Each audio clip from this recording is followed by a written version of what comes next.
এই মুহূর্তের গুরুত্বপূর্ণ খবর, ভোট ঘোষণার আগেই প্রায় 500 কোম্পানি কেন্দ্রীয় বাহিনী। পয়লা মার্চ রাজ্যে 240 কোম্পানি বাহিনী। আর একবার জানাই, ভোট ঘোষণা হয়নি এখনো, ভোট ঘোষণার আগেই প্রায় 500 কোম্পানি কেন্দ্রীয় বাহিনী। আমাদের সঙ্গে রয়েছেন প্রতিনিধি সোমরাজ। সোমরাজ, কি খবর? দেখো, যেটা সূত্র মারফত জানা যাচ্ছে যে পয়লা মার্চ 240 কোম্পানি কেন্দ্রীয় বাহিনী এবং তারপর 10ই মার্চ আরো 240 কোম্পানি কেন্দ্রীয় বাহিনী। এ রাজ্যে বিধানসভা ভোটের আগেই প্রায় 500 কোম্পানির কাছাকাছি কেন্দ্রীয় বাহিনী মোতায়েন হতে চলেছে, তেমনটাই সূত্র মারফত জানা যাচ্ছে। দেখো, আমরা আগেই জানিয়েছিলাম যে বিধানসভা ভোটের আগেই, নির্ঘণ্ট প্রকাশের আগেই রাজ্যে কেন্দ্রীয় বাহিনী মোতায়েন হবে। কেন কেন্দ্রীয় বাহিনী মোতায়েন হবে?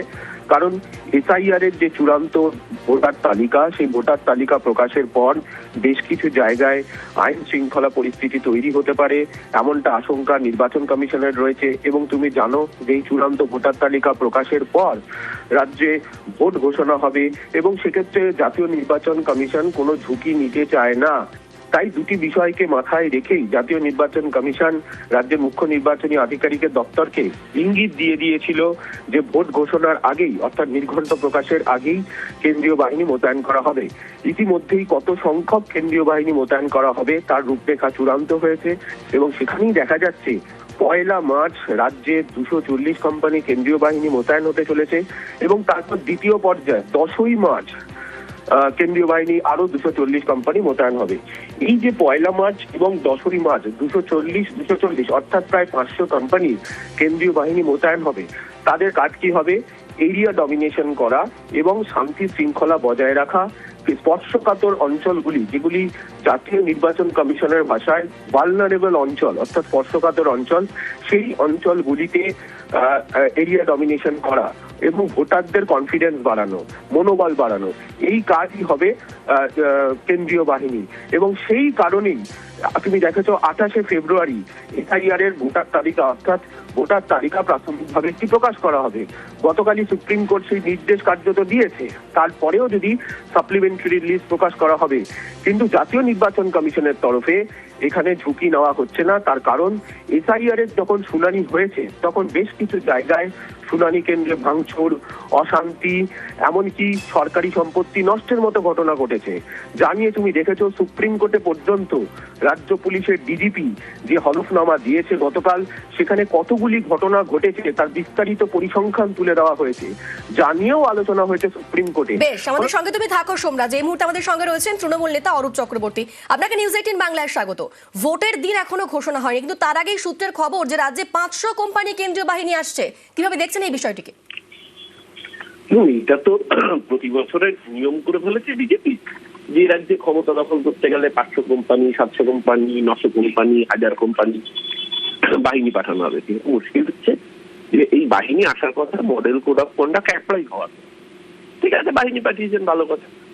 দেশে বাহিনী তো ভোটটা দেবে না, ভোট দেবে বাংলার সাধারণ মানুষ, ভোট দেবে 10.5 কোটি মানুষ, যাদের জীবনকে নিরাপত্তা দিয়েছেন মমতা ব্যানার্জি। কত বড় বাহিনী পাঠিয়েছিল। আমার মনে হয় এবার শুধু কেন্দ্রীয় বাহিনী না পাঠিয়ে, কদিন আগে রাশিয়া ভার্সেস ইউক্রেন যুদ্ধ হচ্ছিল, ওখান থেকে স্পেশাল বাহিনী নিয়ে আসুক।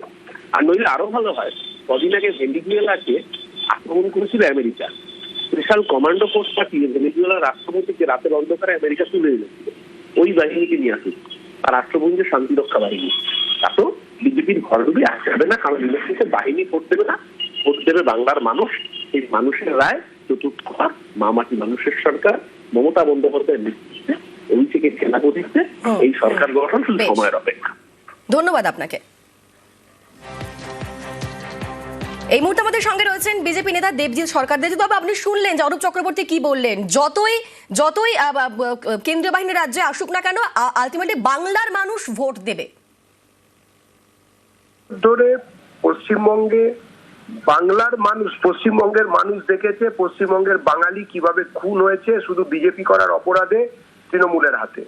250-র ওপর লোক আমাদের গত 21 সালের নির্বাচনের পরে আমাদের সদস্য সমর্থক 250-র ওপর তারা খুন হয়ে গেলেন।